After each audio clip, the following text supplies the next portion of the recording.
Hello, and welcome. Just waiting for it to go live. It just did. Okay, good. Hello, everybody. I'm Dan, your friendly fishmonger at dansfish.com. Thanks for joining us this Wednesday evening. We do this live stream every Wednesday at 7 p.m.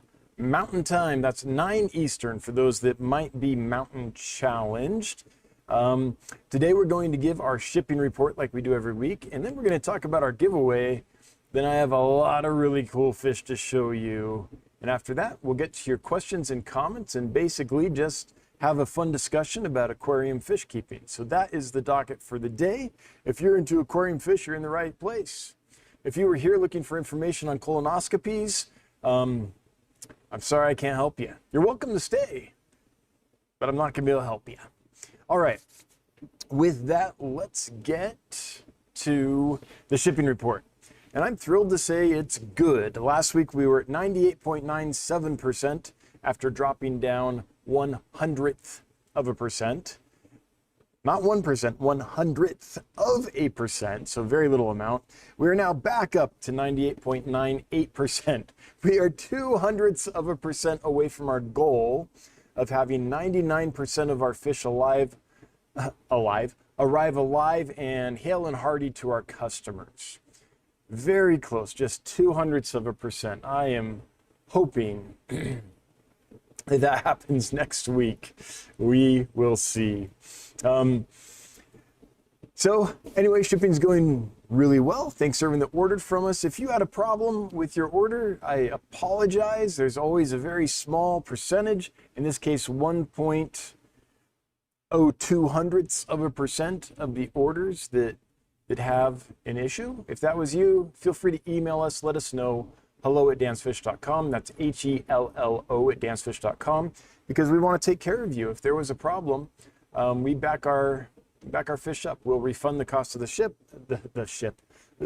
We'll refund the cost of the fish and the shipping associated with that fish if it arrived in poor shape or did not make it alive. So that's our guarantee, and we want to enforce that guarantee. We want to help our customers be successful. So reach out if you had a problem.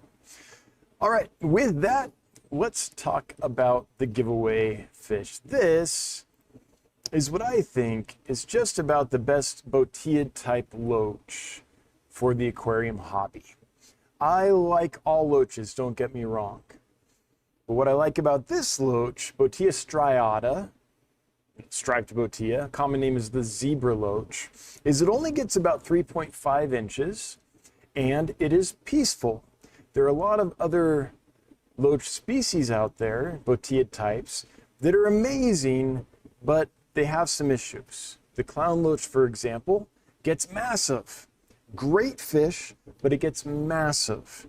And so most people who get that fish aren't prepared to take care of it long term when it gets big. Also, they're gregarious. They like to have a lot of their species around them. So in order to properly house clown loaches that are the size of footballs in a nice big school like is ideal, then that takes a lot of tank space, and not everyone has that. Also, a lot of loaches fade with time. The color of the clown loach, those bright yellows that contrast with the black and the red-orange fins, that fades over time into a nice fish, but the color goes away, it kind of browns out. So this fish doesn't do that. Again, I want to iterate, I have nothing against clown loaches whatsoever, but I think that the number of clown loaches that come into this hobby and are not set up for success long-term is a high percentage of the clown loaches that come into the hobby.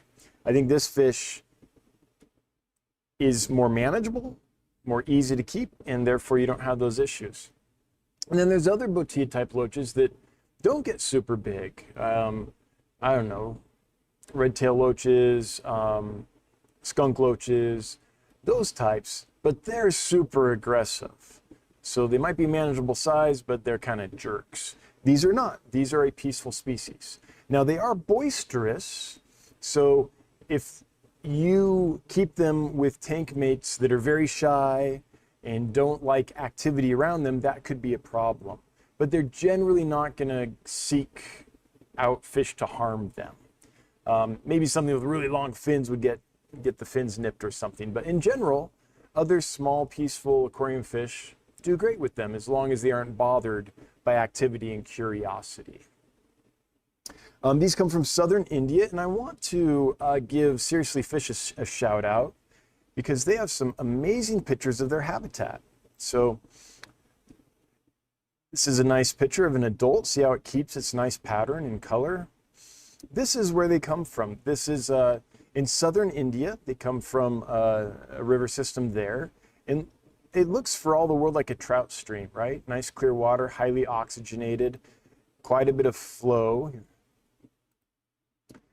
Little variation on these guys, right? They don't all look the same. Here's another picture of the habitat. So these guys do appreciate clean water, and they don't need high flow, but they need some water movement because this is the type of area they come from. And in nature, the other thing that they need is hiding places. In nature, they're going to be down in the rocks and stuff, squeezing in and hanging out in groups in the rocks, little crevices they can tuck into and stuff to feel secure and to help them manage that high flow that they're in, right? They can get up in a crevice and the flow isn't quite so high there. In the aquarium, they need hiding places as well. If they have a lot of hiding places, they're pretty confident and they'll come out a lot. If they're in big groups, they're more confident they'll come out a lot. If you only have a few, and they're in a tank that doesn't have adequate hiding, you're not going to see them very often. They'll eventually learn to come out at feeding time, but they won't be out and about displaying and clowning around and I don't know, being joyous as much as they normally would. Just some more pictures. This is Seriously Fish, by the way, who does a great job giving information about fish. Look at that. That's a big, full adult right there. Still really pretty. So that is the giveaway for the day. And if you would like to enter to win some of these beautiful zebra loaches, very original, #zebra is the code. So if you enter #zebra, #ZEBRA, no spaces, capitalization does not matter, enter that in the chat and you will automatically be entered to win some Botia striata. If that is a fish that you want and that you have an adequate aquarium set up to receive, then feel free to do that. So anyway, I think it's a wonderful fish, and for all the above reasons, I think it is the Botia that should be the most popular in the hobby, because I think long term almost every aquarist could take care of a group of these without any problem. So yeah, that's the giveaway. All right. Now, I want to show you a bunch of awesome fish that we have here at Dan's Fish. We have some exciting stuff, so let's get going. My favorite guppy in the world is this one, some rainbow shiners, some more Miyuki rice fish. These were bred and raised by a hobbyist here in the United States. And look at that bright back. That's what this fish is known for. That bright iridescent neon glow up the back. It makes them very attractive when you keep them in a pond or a tub, because when you walk by and look down, these glow. A lot of people put fish in their patio ponds or their summer tubs or their bowls that they have on their dining room table or whatever, and they don't hardly ever see them because fish from the top are often dark so that predators don't eat them. This fish, though, from the top, it's amazing. More Manakapura redbacks. One last Tanga halfbeak that we found in the tank among all the water sprite that was floating in that tank. Happy, healthy, doing great, but we only have one. I thought we were sold out, but we found one more. Some more blonde koi guppies. This is one that people have been asking for repeatedly, and we were able to bring in another batch that is nice and healthy.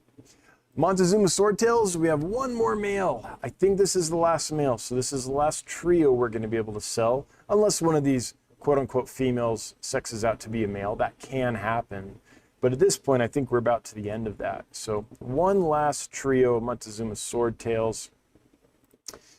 One of the most requested fish we have, top 10 every month, most requested fish, is this, the blue flame Apistogramma agassizii. We have a nice healthy batch in right now, so it's not a fish we can get in very often. I know of one breeder, and they don't produce them in massive quantities. So we buy them out every time they have any available, and we don't get them that often. So this is one you've been wanting. It's a nice group. Simpsonichthys santanae, like Carlos Santana, the guitarist. Absolutely stunning South American annual killifish. These were brought in legally. They were declared to customs. The authorities knew we were bringing them in and cleared everything. So if you're worried about the Brazilian killifish and having legal problems with them, these were brought in the right way. So they're not cheap by any means. They're difficult for me to get. Again, I know one person in Europe that breeds them, one source. But and I think I've only been able to get them in once, maybe twice before. But here they are, nice legal Santanae. Aphyosemion gabuens, a great killifish for beginners. Some more of the green lasers, absolutely beautiful Corydora, and really pricey. I totally get it, very pricey. But also Corydoras napoensis. It's an elegans type cory. I don't know what the new genus is if it has one. So for now I'm just calling them Corydoras. From the Napo River, and they get this, see this kind of bright iridescent spot they get here?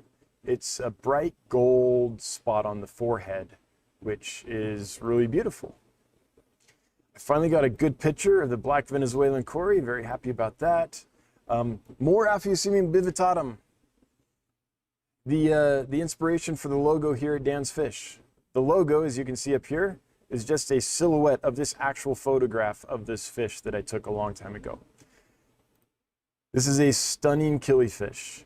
It's my favorite of all the chrome Aphyosemions, which are the bivs and the Bitaniotoms and the Volcanums and such, because it grows bigger. Oops, I went the wrong way. It grows bigger and therefore is easier to see all the beauty of the fish because it's a decent size. We were finally able to get more of these in. This is another one we have a hard time keeping in stock. These are the saffron orange sailfin mollies. The ones we have are young, and so they have not yet developed this big, beautiful dorsal fin in their full coloration.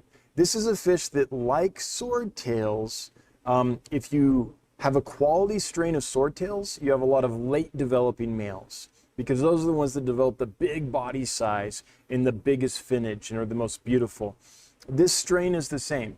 They take a long time to sex out and color in and get their finnage, but once they do, they're amazing. Really high quality strain. Since they're young, we're able to offer them for $29.99. I think the adults were going for like $70 or something. So it's a pretty good price. It's an expensive molly, but it's a really high quality molly.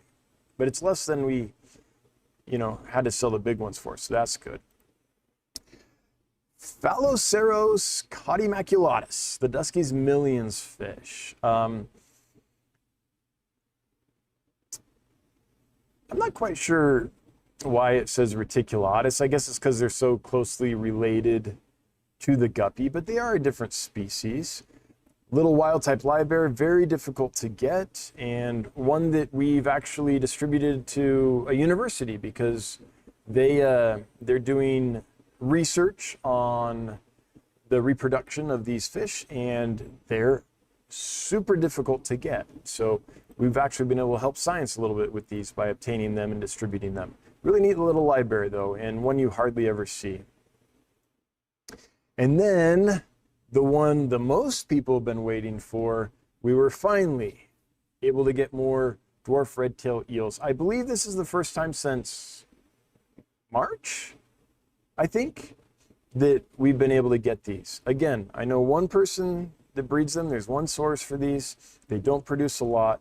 Every time they produce them, we buy them all, and they're just not available that often. These are going to top out at 7 inches or less. They're not a massive eel, so they're manageable for the average aquarist. And they've been bred for a lot of red on the back half of the fish. And I guess I'll ask the chat now. I know several people in the chat have got these from us in the past. How big did they get? I don't imagine anyone's got more than 7 inches, but if they did, I'd like to know. And how red are they as they develop? All the fish that we get are typically fairly young, so I've never seen them more than, I don't know, 4 inches or so.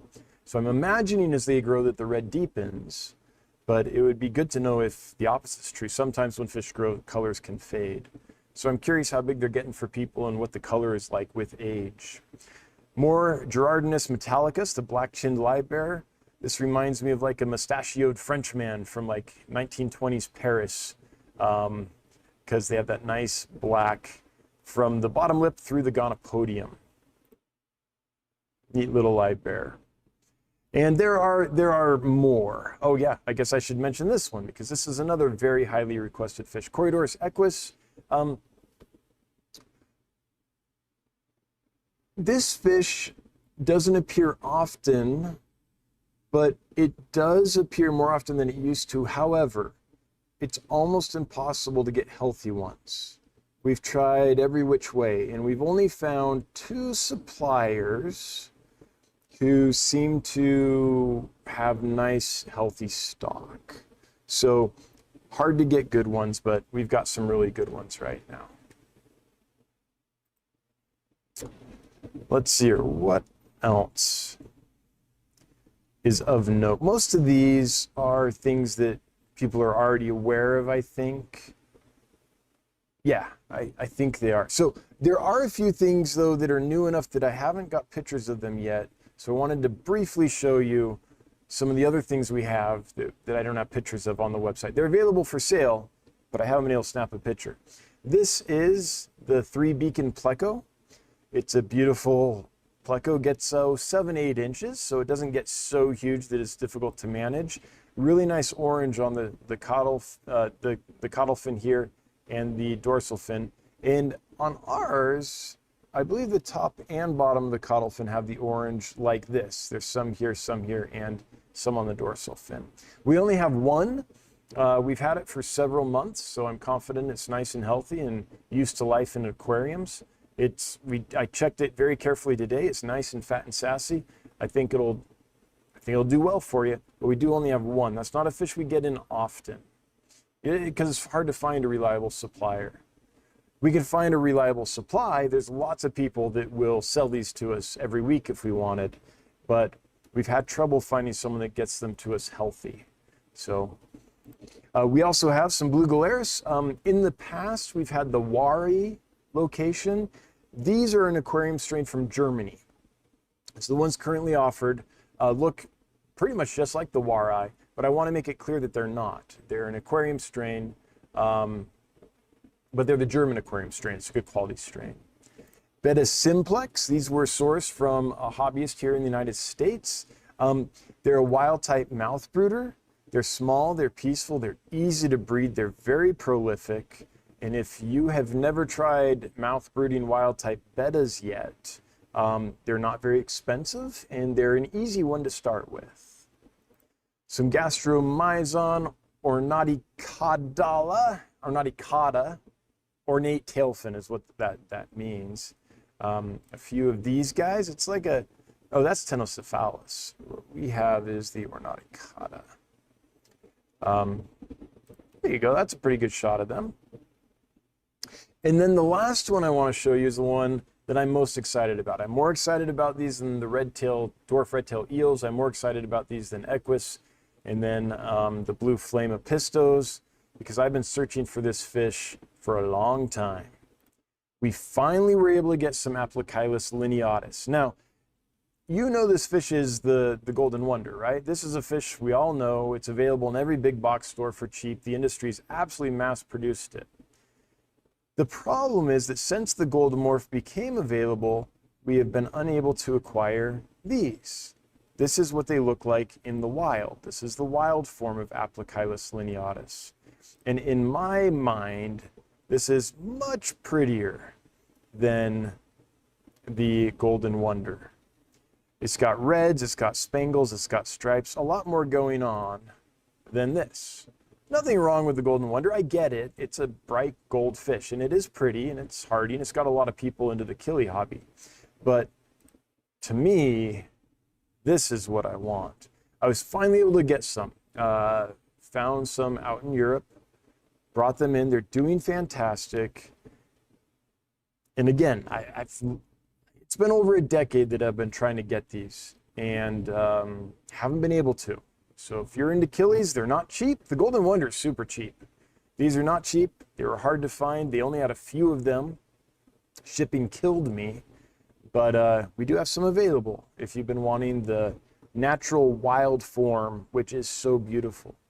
And the thing about killies is, obviously the industry can mass produce them for a cost that is inexpensive. They've done it with the Golden Wonder, they've done it with the Clown Killie, they've done it with the Norman's Lamp-eye Killie. They're breeding quite a few Gardner-eye now in several places. So it can be done. It just usually isn't, which is so frustrating to me because there's so many killie fish that I would love to bring in and share with you guys. But most of them, just the price point's super high. But my hope is that some folks get those wild type lineatus and breed them and distribute them so that we can have them again more available instead of just the Golden Wonder Killie. So that is what's going on here. That's the new exciting stuff that I have to share with you. It's been a ton of fun getting all these amazing fish in. And like when I saw those Aplochilus lineatus, the wild form of the Golden Wonder, I felt like a kid in a candy store. Like I was so excited. And they're gorgeous. They're one of those tanks that not just me, but everyone that works here stops at and is like, geez, those are so nice. They're absolutely stunning. So it's been really, really fun the last couple of weeks getting these really cool fish in. Like I love it whenever we bring fish in. It's always like Christmas, even if it's just more cardinal tetras, more celestial pearl danios, more, you know, the common stuff that we almost always have in stock or try to have in stock. It's still like Christmas, but then every now and then you get some really special stuff, and you know, it just ratchets up the excitement and fun a little bit, and that's been the last couple weeks here.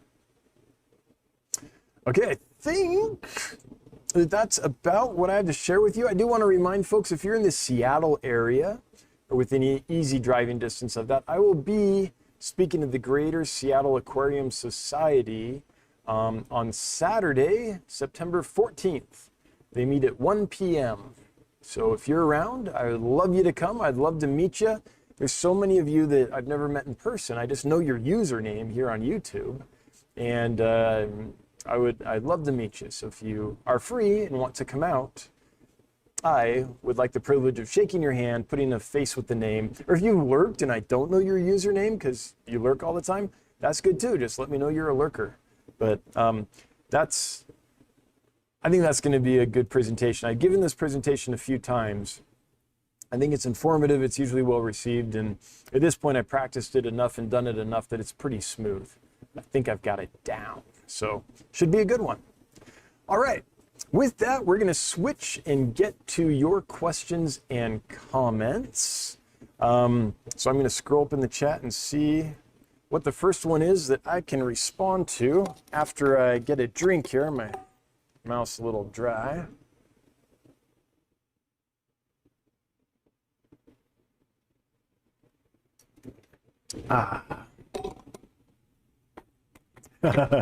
Zebra for Scotty. That's funny. My eye landed on that one, Kelly Foreman. Hope you're doing really well, Kelly. Okay. The first one I can see is Fish Ion Tanktic saying that they're playing for Monster Fish Gal. All right. They entered for Monster Fish Gal. Then Christopher Prose, not a poet, but he can write prose. Hey, Dan, my platinum Miyukis I got from you several weeks back are breeding great in my aquarium. Awesome. That's great to hear. I'm glad they're doing well for you. Aren't they just gorgeous? Like, just wait till they breed a bit and then you have like several generations and you have just you look down at the top and you just see this glowing, seething mass. It's so pretty. If you overfeed rice fish, do they become puffed rice fish? Temporarily, yes. I've seen some that are definitely looking like puffed rice fish.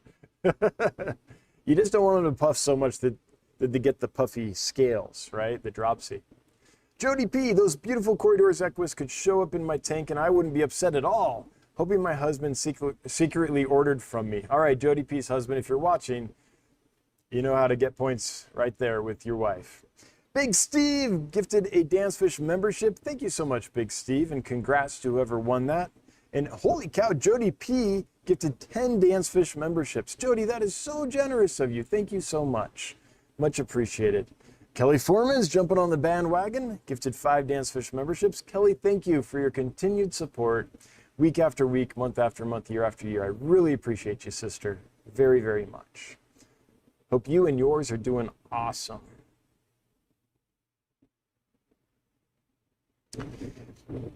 N4279 says, I bought a bumblebee goby and it was in freshwater in the store and I didn't know they like brackish. I put it in a nano tank in freshwater. Can you live in freshwater safely? Yes and no. There are some species of bumblebee gobies that live in freshwater in nature. The main one is starts with a Z, the species name is Xanthomalus. Is that okay? Now I've got to look it up. Is it Doria?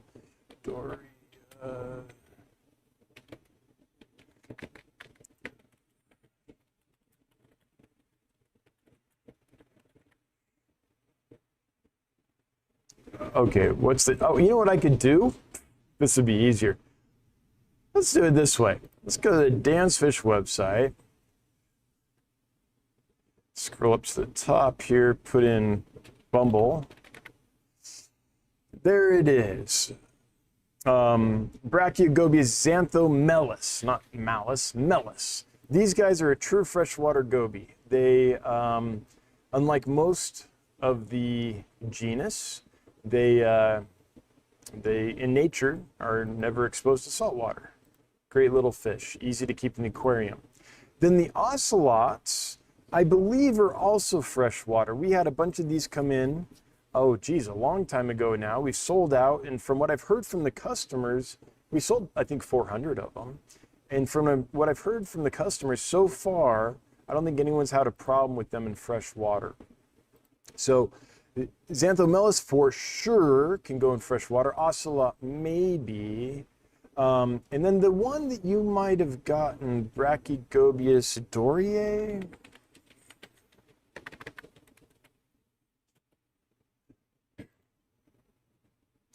This is the one or species that look very much like it that is usually sold in pet stores. So if yours has really distinct bold banding versus these ones, which are more like a blotched, it's less distinct. There's a little bleed over into the yellows there versus this, which is very bold and distinct.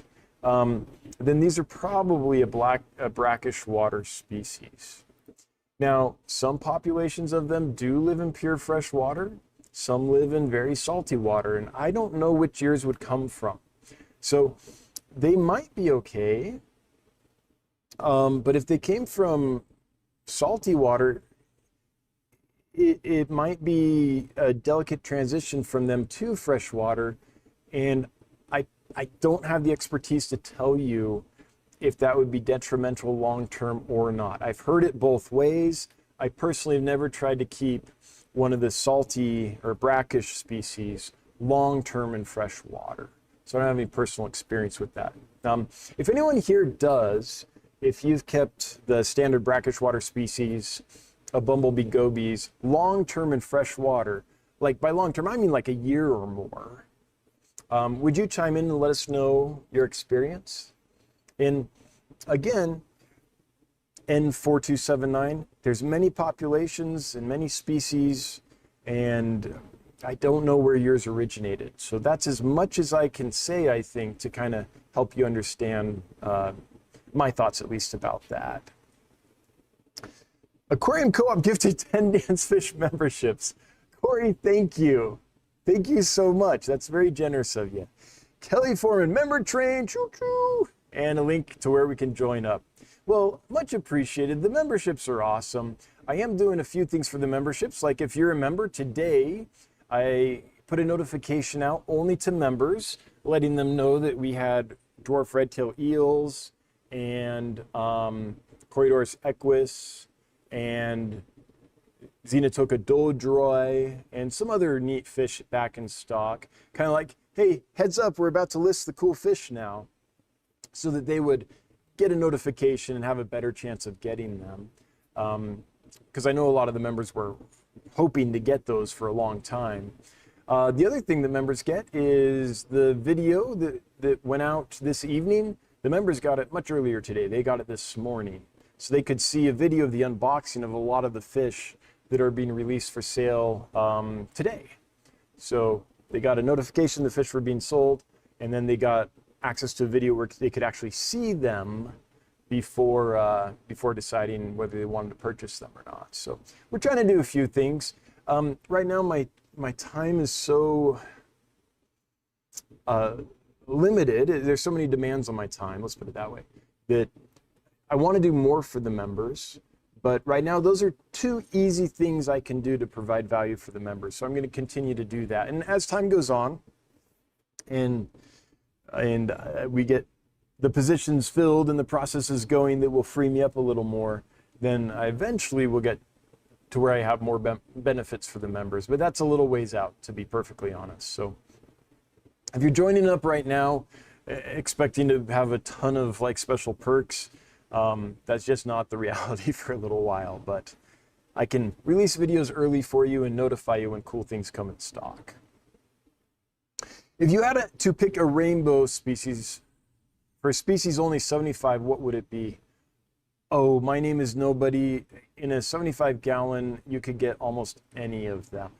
So honestly, it's eye of the beholder at that point in a tank that big. So there are some that get really big, like Glossolepis will get 7 inches, maybe more with the big extensions on the fins. Those will still do okay in a 75, but I would probably go for something that tops out at 5 to 6 inches. So it kind of depends on what you like. But if it was me, I would probably pick one of the smaller species that was 3 inches or under, because I could get more in the tank that way. So I'd probably go with Melanitania sexfasciata tabubul, Calitawas, Melanitania Marazi or Marisi, Melanitania pygmaea, which we happen to have a nice group of right now. In fact, Johnny, if you're listening, I saw that they were listed as sold out. I don't know if all the ones in the tank have already been spoken for, but if not, they're looking awesome. We have a nice group in there. Let's see, what else doesn't get too big? The Kamakas, nice blue rainbow fish. The Kamaka rainbow is beautiful and doesn't get too big. Any of the Soloaceae, not Soloaceae, Sahulwensis would be awesome. Skull Creeks would be great. Yeah, there's a whole lot of them. And man, each one's prettier than the next. So it's really, for me, it would be like 3 inches or under, like somewhere in that size range. And from there, there's so many different kinds you could get. The Radnocentris would be fun. So yeah. And that's the Melanitanidae, which I think you were asking about. If you were asking about pseudomugils, any of them. Yeah. Bob Purcell, thank you so much for the shiny unicorn and the super chat. Always appreciated, never required, but Bob, every little bit makes a difference and it's always appreciated. Are your Pentheagelias wild caught or tank bred? It doesn't say if they are on your website. It doesn't say because we're not 100% positive, but I think they're aquarium bred.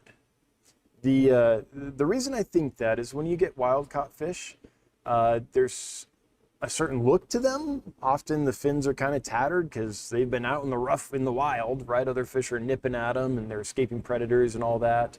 They're also usually lots of different sizes in the batch. When they're aquarium bred, they just have a different look. And the supplier always gets them to us in a very consistent size. So just by looking at the fish without knowing for sure, I would go with aquarium bred if I had to guess. But sometimes we don't know for sure, and so we just don't list it.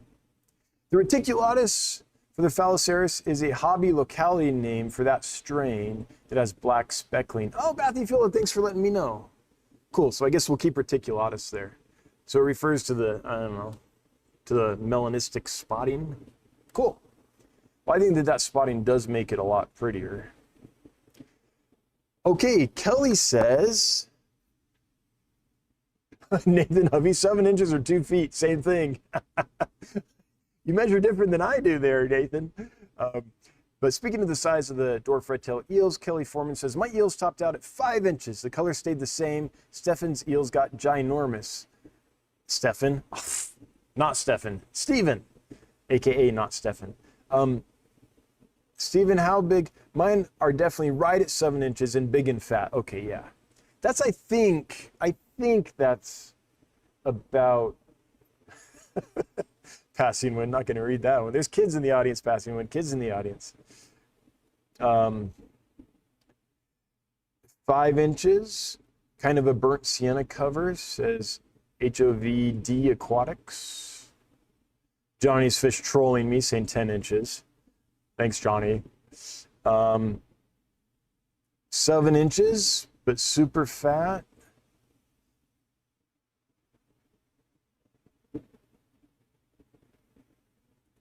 Let's see here. I think that's, yeah, so far 7 inches, but girthy is kind of the record, it sounds like. Okay, cool. Thanks for letting me know, folks. Yeah, that's what I thought. Because I think the species group they come from generally stays about 7 inches or less. Giuseppe9214, angels arrive perfectly well and doing great, thanks. Oh, that's awesome. I'm glad to hear it. Thanks for letting us know. I recently saw the clown pleco I got from Dan. Oh, yeah, that makes sense. First, my mind, I said clown pleco, but my mind processed clown loach, and I was like, geez, I don't sell clown loaches. Okay, the clown, gonna start this over. Okay, Bob Purcell says, I recently saw the clown pleco I got from Dan that I haven't seen in almost a year. How do I encourage my plecos to come out? Or is it a lost cause with my cories and rainbows also in there? My experience with clown plecos, Bob, is they'll come out for food. But when they're not feeding, they're gonna be, during the daylight hours at least, they're gonna be hiding. So that's my experience with them. And if they're hungry, they're gonna be out looking. And if you drop food in, at least from what I've seen, they get to the point they come out almost immediately when you put food in. Can those blue flame pistos be kept in groups? Yes. What size tank? Are they easier like Episto banchai? So blue flame pistos are just a color form of Epistogramma agassizii. Epistogramma agassizii is one of the easiest, most common, been in the hobby the longest, bred into a million different color forms. They're highly domesticated, so they're quite easy. Tank size, I'm always hesitant to say a tank size. Instead, I like to tell you some principles, and you can make that decision. So, because there's so many variables that will determine what the tank size could be. But basically, what you want for the blue flame pistos, if you have several pairs in an aquarium, is for each pair to have their own distinct little territory with line of sight blocks and such, blocking them from the next territory. So if you have a tank that's, I don't know, say a 20 long and you have 3 pairs in there, then aquascape it or plant it or something so that there's an open area on one side and then kind of this curtain of plants or hardscape or something across a third of the way across, then another open area, and then another curtain going across 2/3 of the way across, and you'll end up with these 3 distinct areas. And they don't have to be like walls that go down. It could be rockwork or something that goes up, 2/3 of the way up the water column or something. But it's just a thing that indicates this is a territory, this is a territory, and this is a territory. And then have lots of little caves and hiding places all over in those territories. And what should happen is that each pair will pick a distinct territory and a distinct little cave within that territory. And everyone has their own place. And so they'll be sparring and displaying between the territories on the margins, on the borders. But you shouldn't get any crazy aggression or anything, because each pair can defend their spawning sites and their frying stuff in a distinct area. So however much space you need to make that true for however many you get is the answer. KMC Aquatics, brown worm vibrating tails with fins only seen in microscope, coming out of fish's tail, but it's not round, but it's not flat. Any way to ID? No, not from that description. There's a brown worm with a vibrating tail and fins coming out of the fish's tail.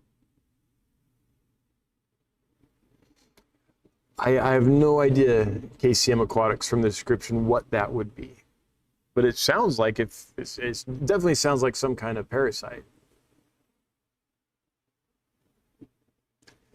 Dan Brown, what is a false altum? Is it a Peruvian altum? Will you be sourcing wild or F1 altums? So we have brought in some altums occasionally. It's we haven't found the right supplier or the right way to land them yet. So we haven't done it very often. We're still learning with the altums. And what's a false altum? I don't know. It's probably a scalare that's sold as an altum. Like the Peruvian altum is not actually an altum angel. It's a scalare. So I've got, ideally what I would be able to do is purchase F1 altums, or I don't know, it could be F5 from a reliable breeder here in the United States. That would be the ultimate. But right now, most of the altums I've been able to source have been wild caught, and we have to go through the process with those like we do every other fish with our suppliers. Like, okay, here's the density we want, here's all that stuff. And then on our end, we need to still learn more about how to properly land them, which medications they need, what parasites they come in with, all that. And we're early on in that process. So we've only sold a few altums over the last year or so. And I only first started, the first time I ever imported altums, I think was within this calendar year, if I remember right. It hasn't been that long. I think I've tried just twice at this point. Nathan says, I can't believe I've hit 16 months of membership. Hey, Nathan, thanks. Thank you to everyone I've received a gift from in the past. Paid membership coming soon. Awesome. Thank you, Nathan. Glad you remember. Thanks for being a Danny-O or Danny-O-Nella. Michael Lawson, 2. Is that one of those things where you made an account and then forgot the password and, gosh, I guess I'll make another one and put a 2 on it. Hey, Dan, I have a 40-gallon breeder with 8 Beck 40s. That's cool, little pencil fish. 9 zebra loaches, good choice, and a Bolivian, I'm guessing Bolivian ram, is that what it is? Is there any other I can get that can bring the other fish out more? Thanks in advance. So instead of getting a different species, what I would recommend is just be getting more of any of those species. If it's a Bolivian ram, when Bolivian rams are in groups, they come out, they start displaying and getting real pretty, and they're not nearly as shy.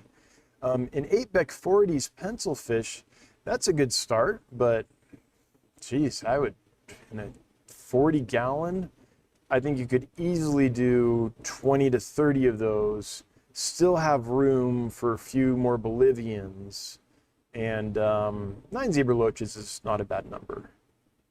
Although the more the merrier with those. So I would get more of what you already have.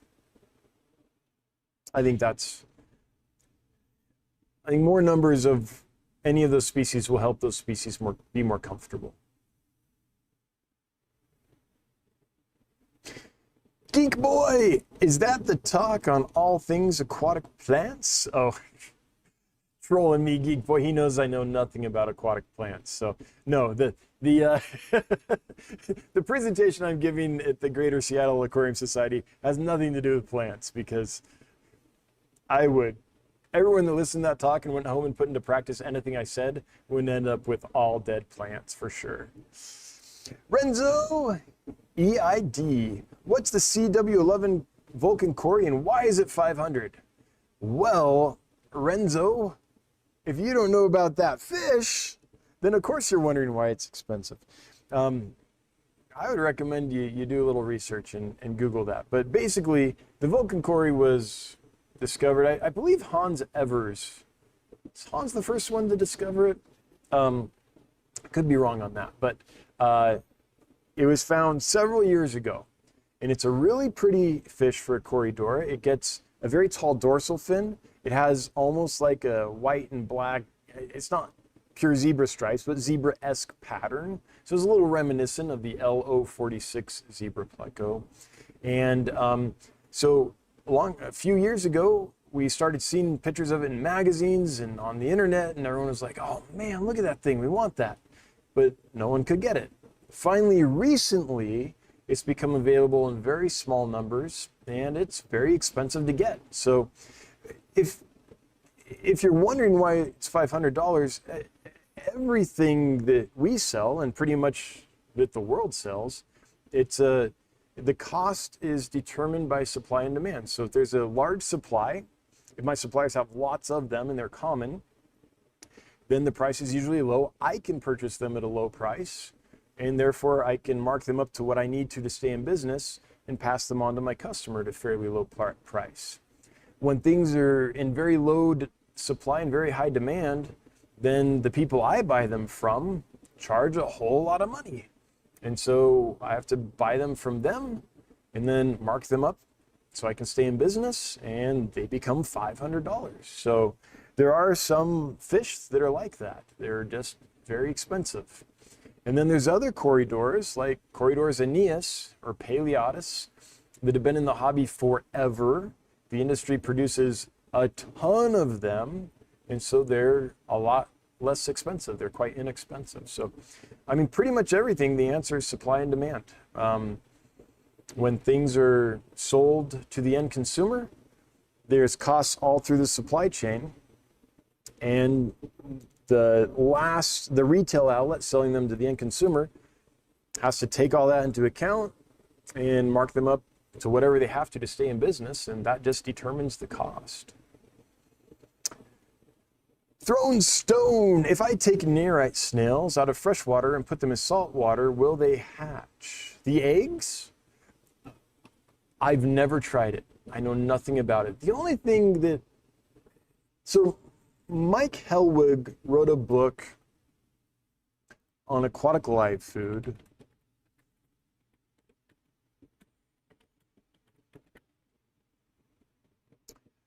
Culturing live foods. Here it is. So this book, Culturing Live Foods, a step-by-step guide for culturing one's own food for the aquarium by Michael R. Helwig. Great guy, great book. There is a chapter in there on using Nerite snails.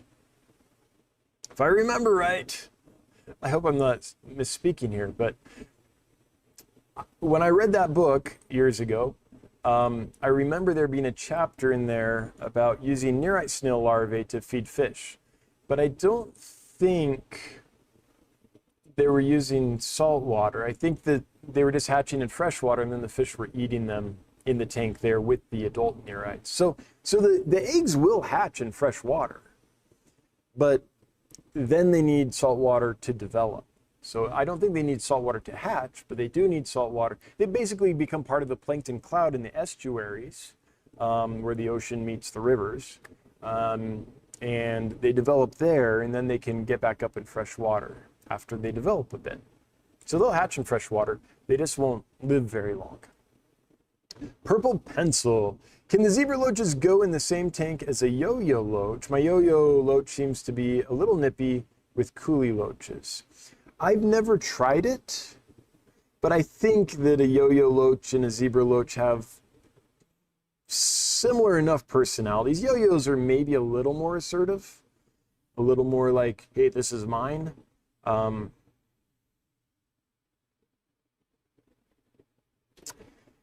But it's something that I would try. I would have a plan B ready just in case. But since I've never done that, I don't know for sure. Bob Purcell says, I miss your pogo stem and octopus hair, but the sword plant wig is nice too. Yeah, here it is. The sword plant wig.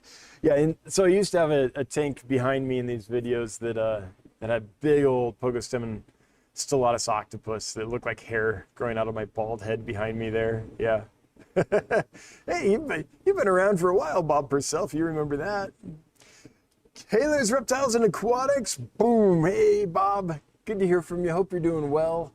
And thanks so much for the super chat. Really, really appreciate you, brother. 925 Aquatics.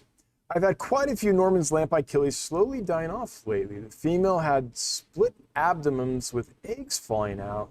Would you think they died of being egg-bound? No. I think they had eggs. Something else probably caused the death, and then that happened. Of course, I don't know. You know, I haven't examined them and can't tell for sure. But I would suspect there's something else going on, some kind of major parasite infection or something that's causing the death, and then the eggs just happen to be seen. That would be my guess. I've personally never seen Norman's lampies get egg-bound. I'm not saying it couldn't happen, but I'd be a little surprised if that was the cause. Not a veterinarian, though, just a guy that has an opinion. Mitchell Broom! Did you get a decent number of females for the clown killies? Most of the time, I've seen them be way male-heavy, thinking about picking up a group of them again. Mitchell, I think we have a good mix. If you email us hello@dansfish.com, HELLO@dansfish.com, and tell Johnny that you're looking for some females, we'll take a look and get back and let you know for sure what the sex ratio is. But I don't think that would be a problem. Aquarium Co-op got platinum red-tailed Dumbo ear guppies and full gold guppies on the way now. Awesome. Awesome. The platinum Dumbo or red-tailed Dumbo guppies, I think are my favorite.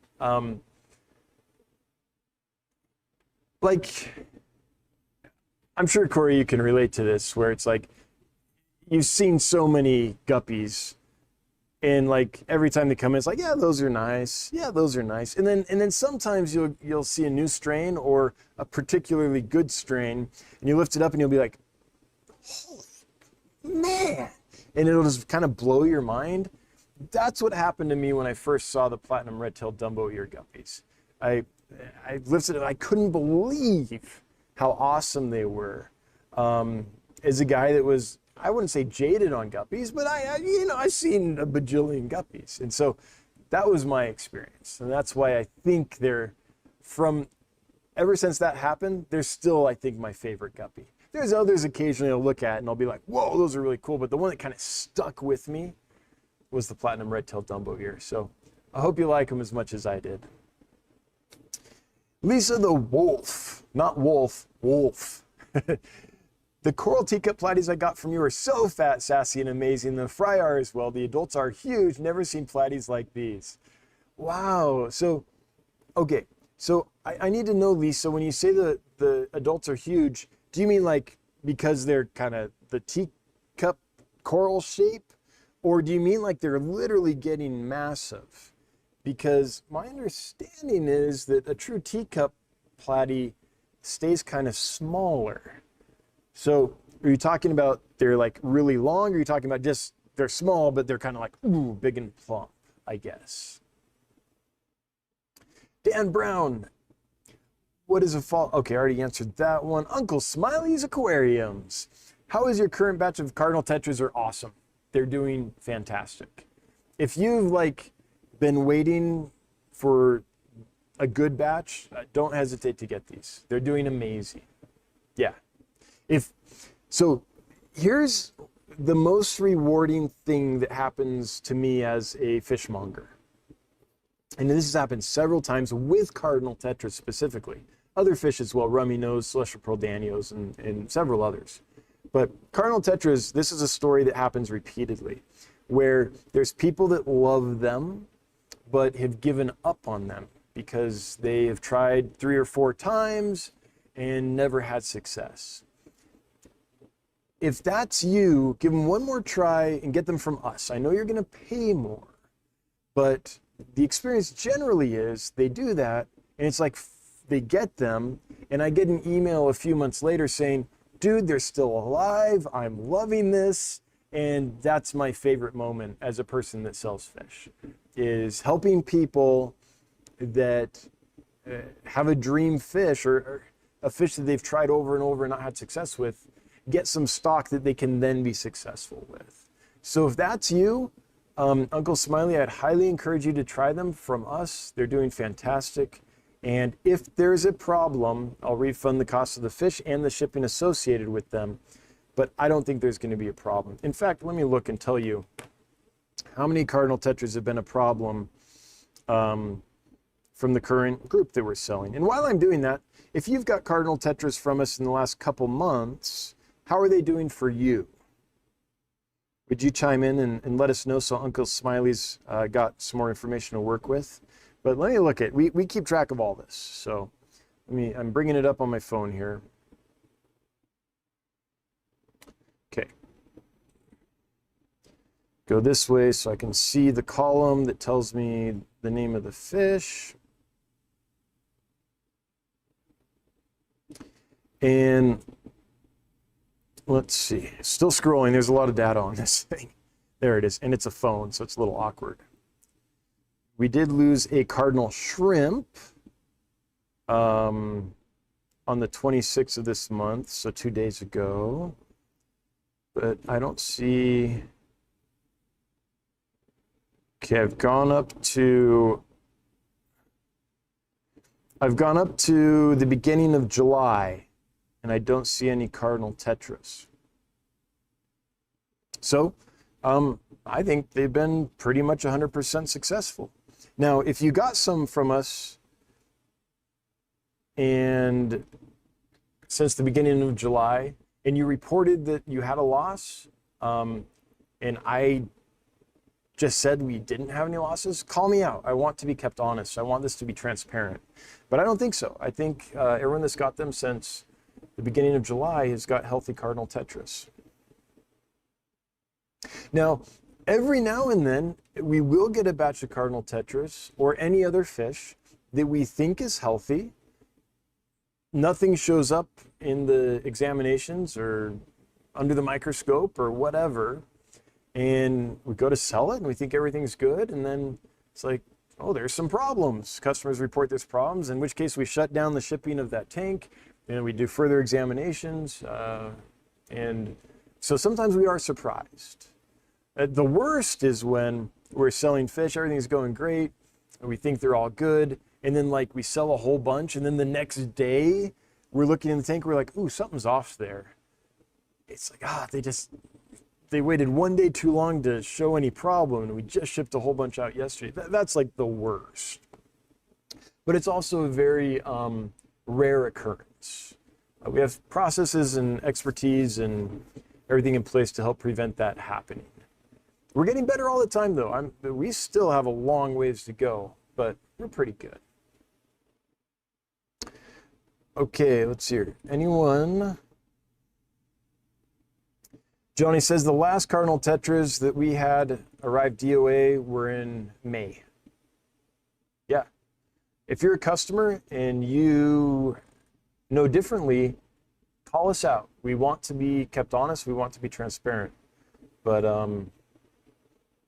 yeah, I think that's probably right. Okay. Yeah. I mean, we've worked really, really hard to get cardinal tetras responsibly sourced.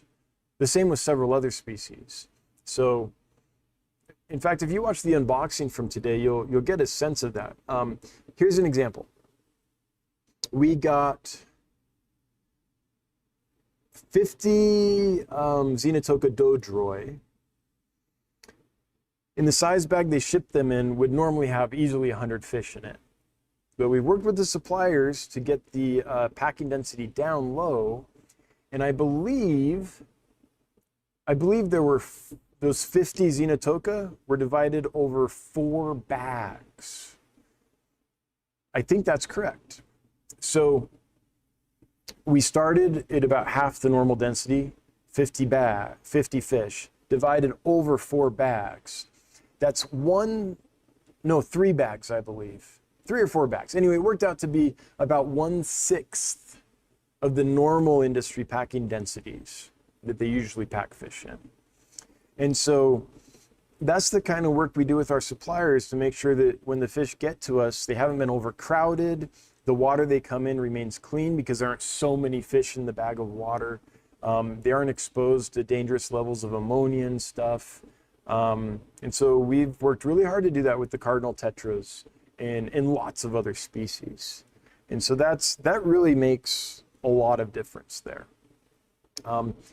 If I buy a fish from a supplier and have them send them to me that way, and another store buys the fish from the same supplier, it's the same fish and everything, but they're sent according to the industry standard, they haven't made special arrangements for less packing density, which I don't know of other stores that do, frankly, you're going to have a whole different experience if you buy those fish. Same original supplier, just treated differently down the supply chain. Okay, I need a little chapstick. My lips are in that strange getting dry state where they're kind of sticking together as I talk. That's no good. Oh, this reminds me of that. So there's a question here. It says, how rare is Trigonaster learii gold? I've been looking for them and can't find anything. I don't know if I was even aware of that. There's a gold pearl gourami. Is that a pearl gourami?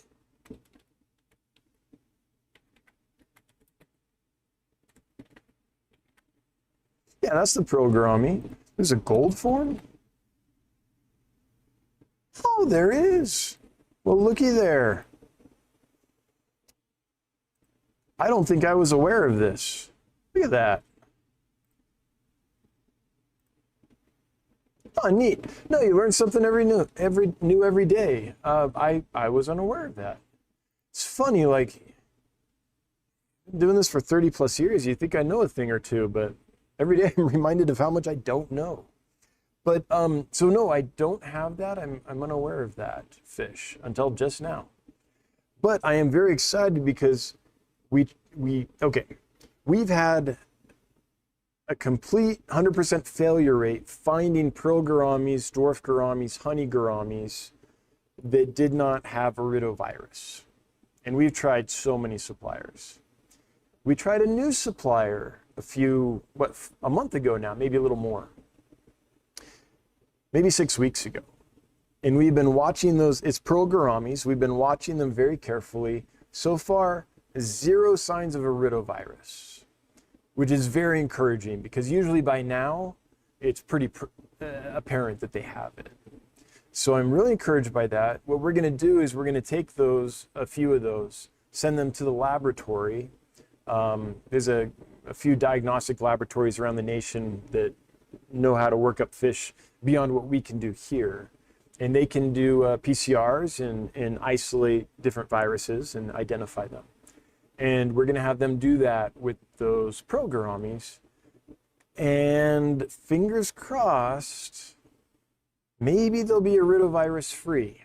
I don't know for sure, but so far I've never had them get to this point and not start showing some signs. So I'm hopeful that I'll be able to sell iridovirus-free pearl gouramis once the lab takes a few weeks. This is not gonna be fast. And it's gonna take me a little while to find the time to get them processed and sent to the lab. But yeah, That's the plan. I'm very excited about that. Oh, I hope one day soon, probably a month, 6 weeks before the lab processes them and gets back to me and everything. But I hope that I can report that we finally found a supplier that doesn't have the virus.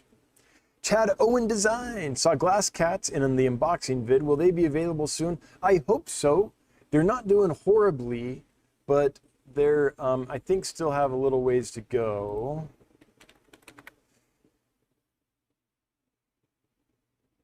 I looked at them today and they looked fairly good. I think there was a dead in there though, so they're not quite ready. But they're better than they usually are, so pretty encouraged. And I can't give you, Chad, I can't give you like a time like, oh, they'll be ready next week. It's up to the fish. Like, they take as long to recover and get ready as they take. We can help them. We can diagnose and medicate and try our best, but sometimes it's like, we don't know. And sometimes we just give them time and their immune system does its thing and they get healthy, but we have no idea how long it'll take. Mike Casey, any quick tips on getting Amazon puffers to eat some prepared foods? So here's how I usually transition fish to new foods, is when they're really hungry, they haven't eaten for about 24 hours or whatever, I'll give them a very small amount of the food I want them to eat. I don't expect they'll eat it, but I'm introducing it to them. So I only give them a little bit because I don't want a whole bunch of food in there that they didn't eat that I have to then catch back out, right? So let's give them a little bit. They probably won't eat it. So after an hour or so, I'll take it out of the tank. Then I'll wait another hour or so, and then I'll feed them their regular food. And I'll just keep doing that. And after a week or two, usually they've been introduced to the new food enough and are familiar enough with it, and they've picked at it and spit it back out enough that finally they'll start eating it. That being said, I found Amazon puffers to take to like Hikari Vibra bites very quickly. So geez, they've even switched to Repashy with oyster shell embedded in it pretty quickly. So I don't think you're gonna have a real hard time, but that's my strategy. Instead of like starving the fish until it eats what I want, I just introduce it. I know it's not gonna eat it, but I do that for a while, and eventually they'll eat it, especially if it's offered a little bit before their normal feeding time, so they're hungry. Coro Wicks, are there any hobbyist bred sources for Leopoldi angels? Like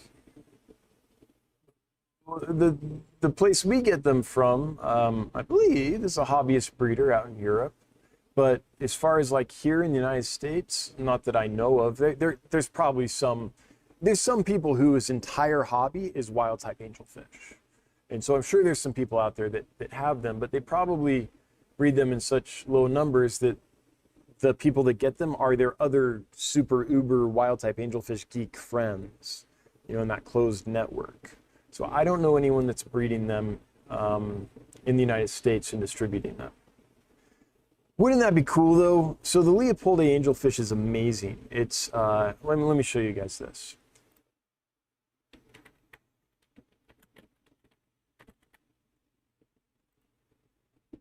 Okay, Pterophyllum leopoldi. Why are these so cool?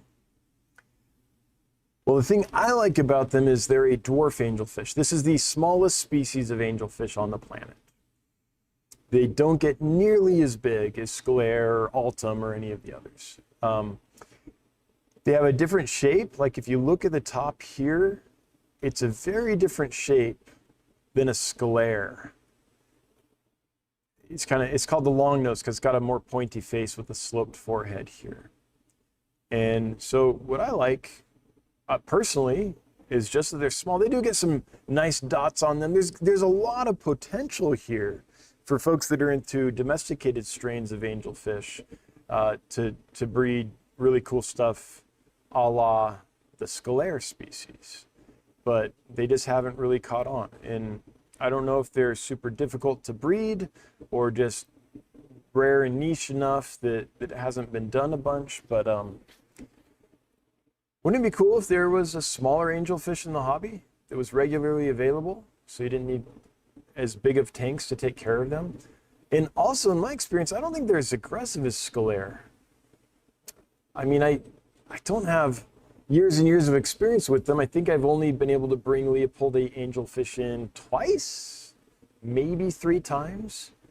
And I've always sold them within, a few months of when I brought them in. So I don't have extensive experience with them. But from what I've seen, I think they're more peaceful, which would be another bonus. If you were casting fish in theater performances, what species would you cast in comedy, tragedy, and musical? Well, musical would be the croaking gourami for sure, or maybe the spotted headstander, because those make a fun noise when they feed, a clicking noise when they feed. So that one's easy. Tragedy, what has the most frowny face? The biggest, most frowny. Tragedy, I'd probably do a bumblebee goby or Mugilla gobius adii, just because they have such, frowny faces. And then comedy, smiling Akara. Easy. There you go.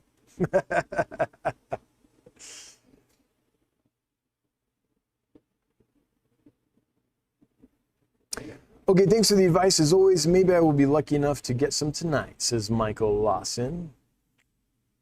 You can cross your fingers, cross your toes, and get the good juju rolling. Flatbed aquatics. I'm picturing like a pickup truck with an aquarium in the back. Yep, them's my fish. Had my first tank leak on me yesterday. Oh, I'm sorry. Half my 40 breeder was on the floor in the garage. Thankfully, it was in the garage. Thankfully, I had extra tank to replace it with. I'm glad that you caught it before it all went out. I'm glad it was in the garage. Yeah, I do think there's something to, if you're keeping, cheap aquariums, Aqueons, and whatever the PetSmart brand is and such. I think there is something to keeping those in garages and basements and other places where if they leak, they aren't going to wreak havoc. And then if you're like, let's say you're in an apartment building on the top floor, I would go with a real high quality aquarium. I'd be so afraid of leaks. Although, that being said, I had a really janky 90-gallon corner aquarium that I kept in my apartment, made by Fujimoto in Los Angeles. And if you're from SoCal, you know what I'm talking about. That was living high risk. Those Fujimoto aquariums, man, especially a 90-gallon corner, because corner tanks are not the most stable shape for an aquarium. Yeah. I was wondering if there is any way to tell if my electric blue rams have been hormone treated. I really would like to breed these guys, and I have a male, but I don't know if he is fertile. I don't know of any way to test that, but I would be surprised if they are. Electric blue rams are so pretty naturally that I don't think they're, maybe I'm just ignorant, but I don't think there's any need to like hormone them to get them to be pretty. They're stunning naturally. So I don't know, P. Diddy 13. Crazy username, by the way. Just lost one of my Gymnophagus Terra purpura, purpura, to my breeding pair of EBA. Oh yeah, so electric blue cars are so peaceful, but when they breed, like any other cichlid, they are going to defend things. He likely decided to take a swarm into their little cave area. Yeah, a swim, yeah. Oh, I'm so sorry to hear that. Especially Gymnogeophagus, that's a rare species, and they're awesome, and they're hard to get. Real sorry to hear that. Chonsworth, hey my friend, good to see you. I hope you're doing well. With the Paradise Gourami, do Gourami rules apply, or can multiple of these get along in the same aquarium? Yeah, you can get a big group of Paradise fish, or Paradise Gourami, I assume is that we're talking about the same thing. You can get a, so what I would say with them is, if you're going to keep multiple, get a big group. That's kind of the key. The more the merrier, the the aggression is going to be spread.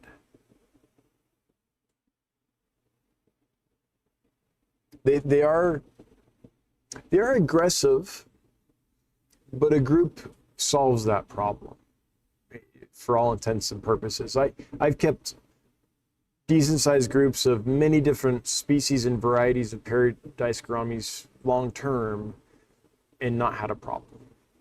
Now, if you only have a few, someone will get shredded. And if you only have one or a few and there's other fish in the tank, they can get aggressive with the other fish as well. So I would definitely keep them in decent sized groups.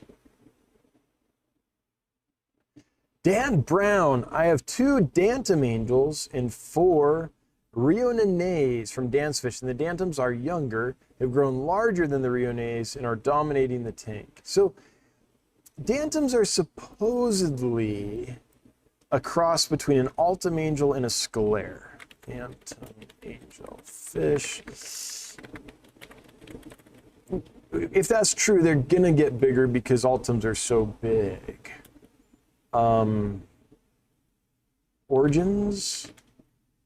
Let's see. I don't know for sure though. That's what I've heard, but I'm like, why would someone?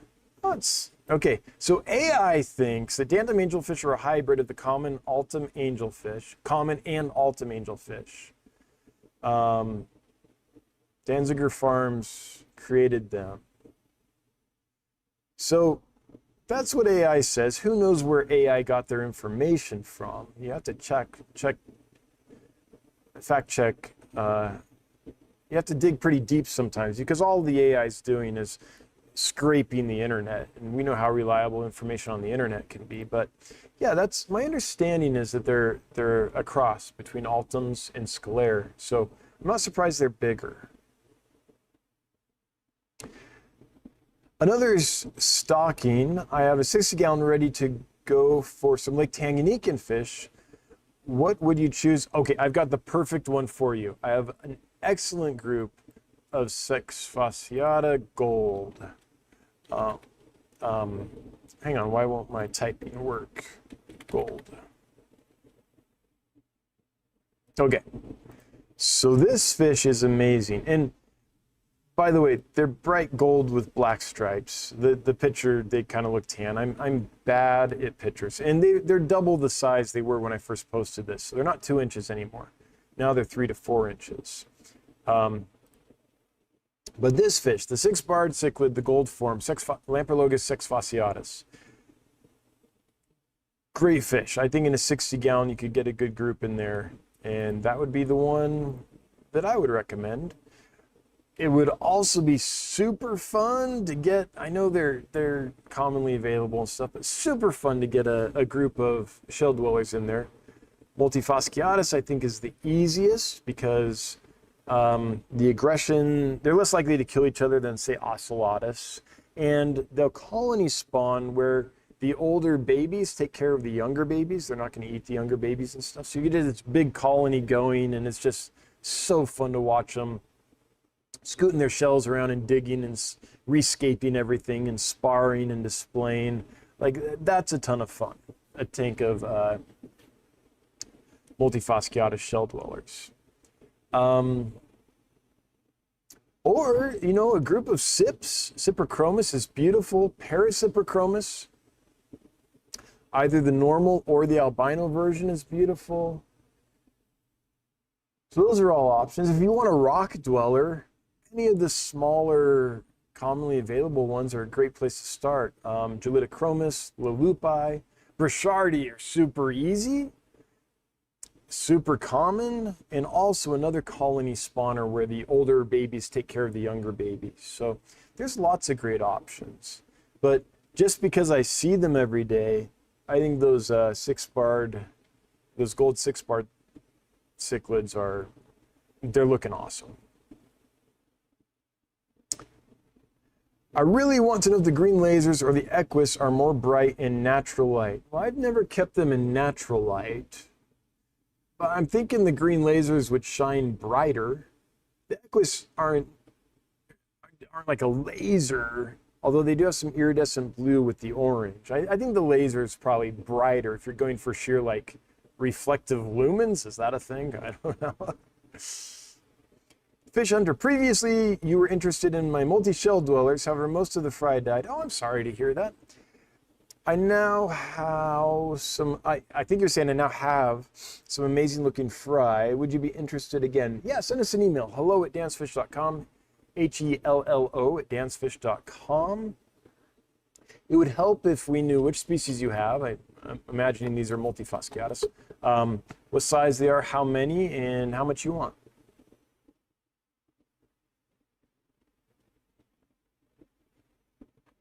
Will the dwarf red-tailed eel do well in a 100-gallon with small pea gravel substrate? Asked Brian. Yeah, I see no reason why not.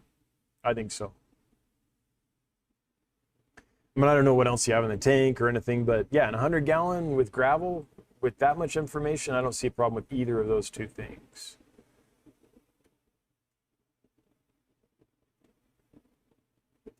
Okay, scrolling here because chat jumped. Here we go. Nope. There we go. The next one I can see is Brendan. If I buy shrimp from you, are they totally random sex, or do you make sure you have a mix of them? It's random, but we do a cursory check to try to make sure you get at least some of each sex. But it's not guaranteed. So we don't spend an hour, carefully checking, but we try to be like, okay, there's some bigger ones and some smaller ones. So odds are you've got males and females. And a banana. If I get cardinal tetras from you, should I be concerned about adding them with the ones that I got that just came out of quarantine?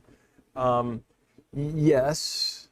I don't know how long your quarantine period is, but I would give it 3 months. If in 3 months the ones you got are still doing great, then maybe it's worth a try. But most people quarantine for, maybe a week or two. But stuff can still happen after that. Victoria Artists. I haven't kept barbs before, and I got a new 29-gallon. Oh, the possibilities! To get my first ones. There are a ton of cool barbs. I'm curious, if it was your tank, which one would you choose? I would choose something small and peaceful for my first one. So I'd probably go with dwarf golden barbs. They're so peaceful and pleasant and easy, and they breed and all that. The African barred barbs are pretty peaceful. Don't get too big. Something like that. Okay, let's look here. Now, we'll talk about Odessas and stuff in a minute, but let's go to Dan's Fish here. Let's scroll down to Cyprinids barbs and see what jumps out at us.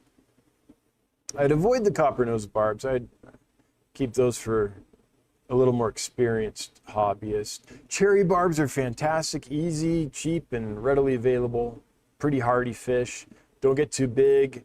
Gorgeous and not very aggressive. The dwarf golden barb, I think, is an excellent choice.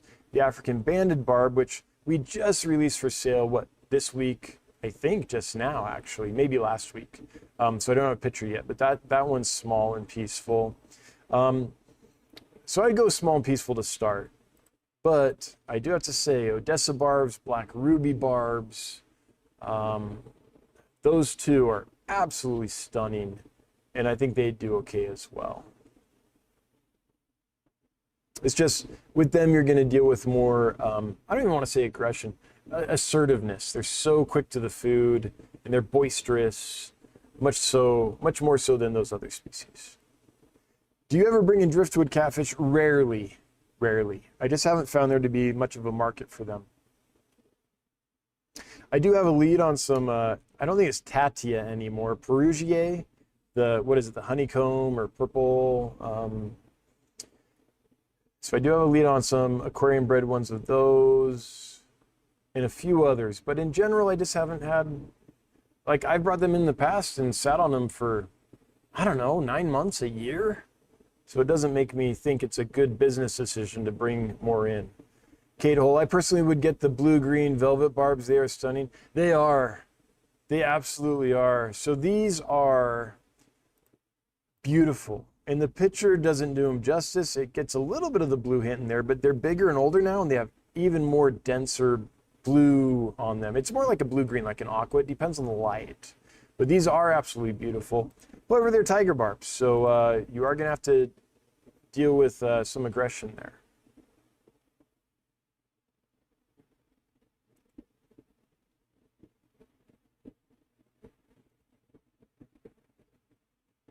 Is DanceFest strictly online, or do you have a local store? So we have a warehouse here in Sheridan, Wyoming, and we do have local folks that buy fish from us and then come pick them up locally. But we are rarely open for browsing. That only happens once a year at our 4th of July barbecue. Kind all night. Hey, I haven't heard from you in a while. Welcome. Good to hear from you. Can peacock gudgeons go together with Apisto banshai? I think maybe the issue is they're gonna kind of want the same habitat, the same niche, the same caves and all that. So could they go together? Depending on the tank and how it's set up and all that. Yeah, I think they could. But I think you could get some competition for the same territories and same niches there. So that's something to be aware of. All right, we're gonna do this giveaway, which is for what I think is an amazing botillaed loach, the zebra loach. We have, what, 235 folks who have entered to win, and the winner is João. Did I say that right? You have won, XHOU. You have won. You have 2 minutes to leave a comment in the chat. Let us know you're here. Timer's going, so when that timer equals 0, time is up. But you have until then to leave a comment in the chat, because you do have to be present to win. Oh, why did I switch to that? To claim your winnings. So we'll check back in 2 minutes and see if you did that. If not, you forfeit your winning, and we'll draw somebody else.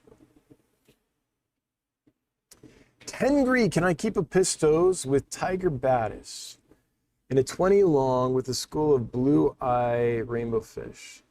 No problem with the blue eyes, provided sizes are correct. Sometimes if you have full-grown apistos and you buy small blue eyes, there's a small potential that the blue eyes could become snacks.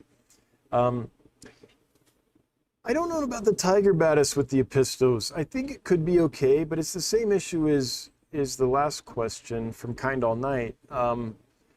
The apistos and the tiger batis are going to want the same territories and inhabit the same niches, the same habitats, the same parts of the aquarium. So I think you could have some competition there. Can you tell us what the iridovirus is in gourami species? I don't know which iridovirus it is, but iridovirus is just a class of virus, and it's very prevalent in gouramis, and I have not been able to find a source for dwarf gouramis, honey gouramis, or pearl gouramis that didn't come with it. It's not treatable, and so I've avoided those species because I don't want to bring in something that has a virus and then pass that on to my customer. So now a fish with a iridovirus can live a long life.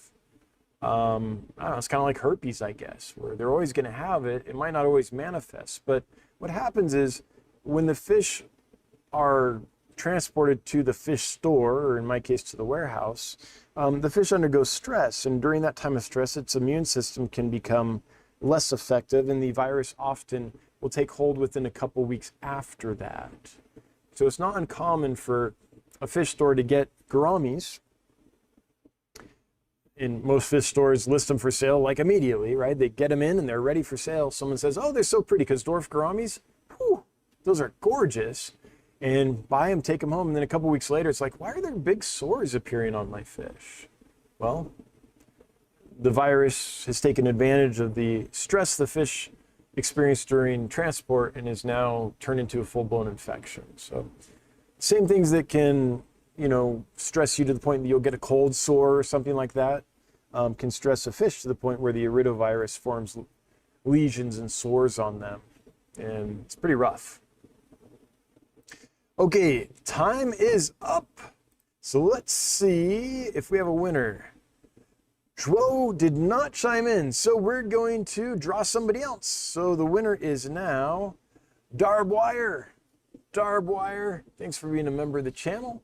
You now have 2 minutes to leave a comment in chat and claim your winnings. And the timer is going. Okay, while we're waiting to see if Darb Wire chimes in within the allotted time frame, we are going to ask... Divide by Zero says, specifically, what are you looking for? I don't know what that's in reference to. I'm so far behind in chat usually that if it doesn't specifically state enough information that I could read it without knowing what happened before and understand the question, then I don't know. I don't remember what we were talking about at that time. Alyssa says, that's so exciting. Put me on the list. Oh, are you talking about for the Grammis? Let's see, do I have Pearl? Yeah, I don't have a spot. I'll trust me. If I can find a virus-free strain, you'll know. I'll be shouting that from the mountains. I'll be very excited. Yogurt Yodeler, have you ever started a fish club? How do I get one going in my area? I have. I founded the Sheridan Aquarium Society, SAS, and the way that started is there was just a group on Facebook about aquarium fish locally, and that group grew to the point where there was like enough people that is like, hey, maybe we should actually meet in person instead of just being on Facebook all the time. So for, I don't know, a year or 18 months or something, we met every month. And then after that, we were like, well, it's kind of, this is a small town in the middle of nowhere. So it's kind of like, well, we're kind of the same people every month and there's not many of us. And we kind of visit each other's fish rooms all the time and talk outside of this all the time. So, you know, rather than hear from Dan again, you know, we already know what Dan's going to say. Let's just go back to the online thing and, you know we see each other frequently enough. So that was the case here, being a small town in the middle of nowhere. But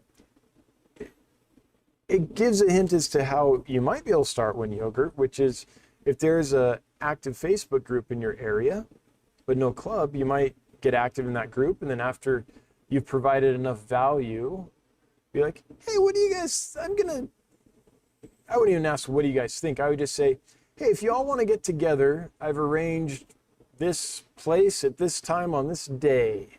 I'll be bringing some fish to share. If you have any extra fish that you would like to share around, bring them out and we'll do a little auction and people can get some stuff and just, you know, casually see if there's some interest there. That's kind of how I'd go about it, kind of just gradually.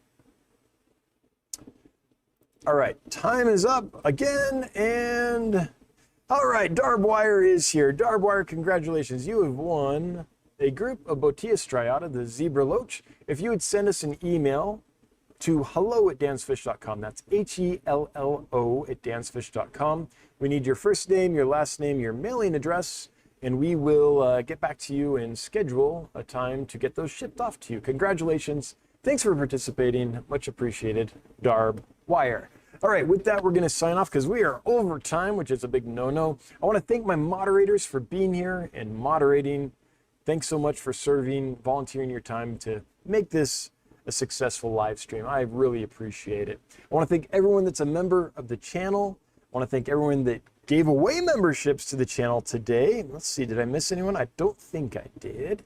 Thanks for your generosity. Everyone that threw money at us, thanks for the super chats. Always appreciated, never required, but every little bit does help. If you were active in the chat, thanks for participating and helping other people out and just making it a fun chat to hang out in. If you were not active in the chat, I still love you. Hail the Lurker Nation. If you're watching the replay, hello from the past. And if you're listening to the podcast, thanks for listening. I'll be back next week. Same bat time, same bat channel. Till then, have a good one, guys. Thanks again for being here. I really appreciate you hanging out with me. Bye-bye.